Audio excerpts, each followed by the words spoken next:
Lindsey Graham was speaking at a Council on Foreign Relations event on Monday, and he was asked a question by his constituent.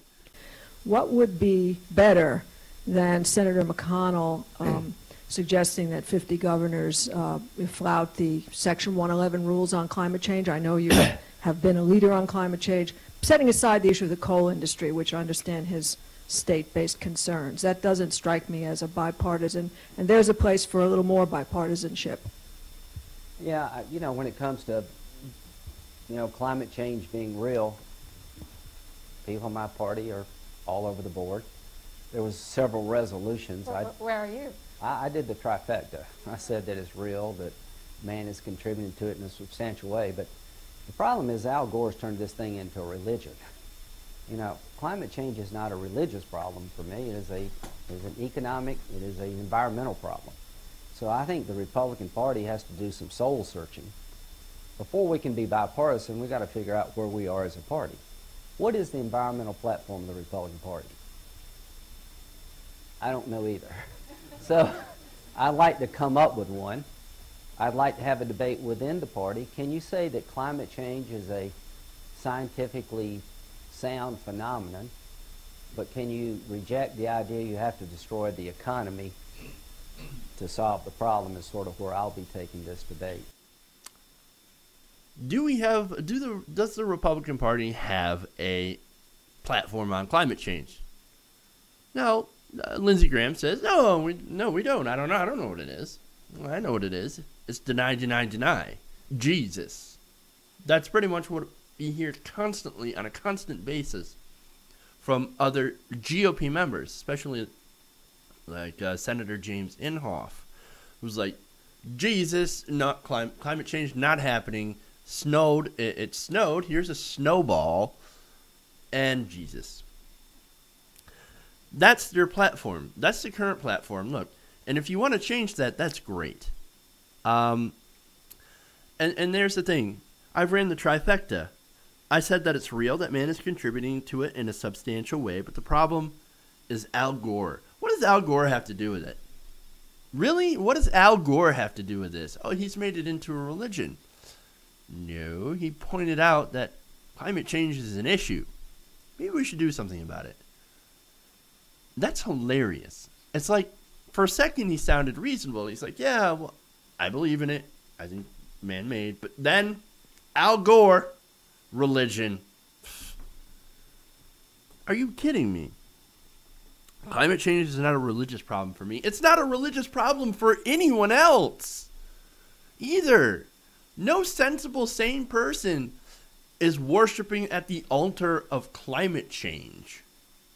Now, you could say something different about worshiping at the altar of climate change denial, which coincidentally is actually worshiping at the altar of Jesus, where people don't believe in climate change because, well, God, obviously, God's got control of everything. I can't affect the climate. God won't let me. You think if God, or well, I should say for Jesus, you think if Jesus came back, that he'd be very happy with our stewardship of the climate? No, not so much. Not so much.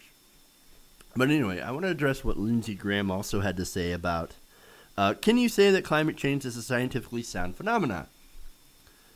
Yeah. Yeah, you can. Because it is.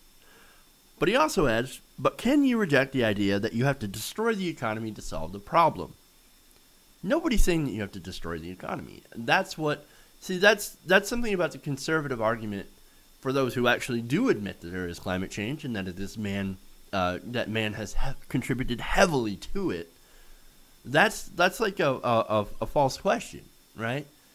Saying that, yeah, but if we do something about it, that's going to destroy the economy. Or these people on the left who worship at the altar of climate change, they just want to destroy the economy. Nobody wants to destroy the economy. No American looks at the economy and says, boy, that's a nice economy you have there. It'd be a shame if something happened to it. Climate change. Not happening. That is not what happens. That is not what liberals believe. In fact, doing something about climate change, like transitioning to alternative energy and doing research and development of alternative energy sources that are cleaner, that actually are better environmentally, and sort of eliminating practices that are not good for the environment and transitioning those practices over, they won't destroy the economy. They'll reinvigorate the economy. In fact, that's what solar energy is doing right now. There's been a huge demand in solar, and there's been huge improvements in solar technology and wind technology. Prices for alternative energy have plummeted. So if we invest in that, that's not going to destroy the economy, and that's really what we're trying to do. So yes, there is a way, Lindsey Graham, that we can say that climate change is scientifically sound, and that we can reject the idea of destroying the economy. We all reject that idea of destroying the economy. Nobody wants to destroy the economy in order to solve the problem of climate change, which, by the way, you can't solve the problem. We're already past the point of solving it. Now what we can do is mitigate it and keep it in check the best we can. Because the problem is that the climate is changing too fast for us and the rest of nature to adapt. That is the problem. So we have to do something now to limit that. And we can do that without destroying the economy. So, look, if Lindsey Graham is on board to try and do something to invest in, renewable energy and to fight climate change in that way, come on aboard. We welcome all the allies we can get, because this is a serious problem that both parties will have to work together to fight. So, I'll take allies where I can get them. Can he be an ally? We'll see.